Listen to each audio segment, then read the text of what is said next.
La formation ASSP, donc le bac pro ASSP, accompagnement soins et services à la personne, s'adresse à des élèves qui sortent de 3e et qui ont un projet plus pour travailler donc, dans des structures auprès de personnes âgées ou dans des structures auprès d'enfants.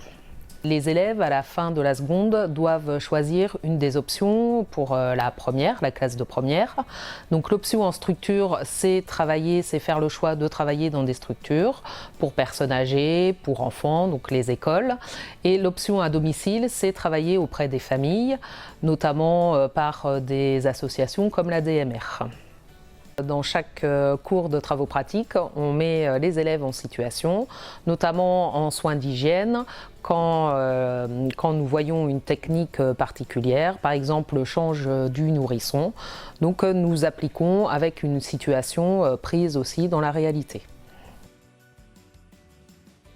Nous avons des partenariats avec l'école Béthanie, qui est notre voisin, où les élèves vont proposer des animations, par exemple au moment de Noël, ou ça peut être au moment de Mardi Gras.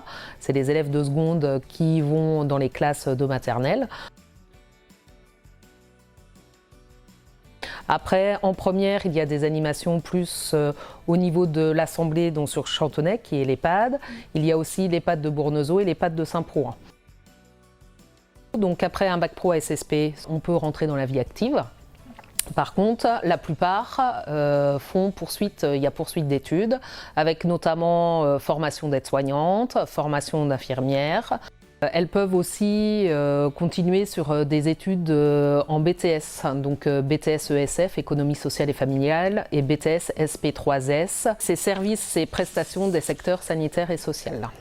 Donc dans les locaux, on a donc une cuisine, notamment pour la partie tout ce qui est service à l'usager, avec une salle aussi pour l'entretien des locaux, avec des machines à laver, des sèche-linges.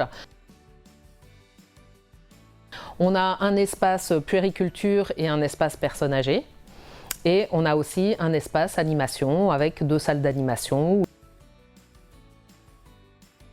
La formation ASSP, c'est vrai que c'est une formation très enrichissante. Alors c'est une formation d'aide à la personne, on demande quand même des qualités d'être sociable, souriante, dynamique, de vouloir aussi s'intéresser aux autres.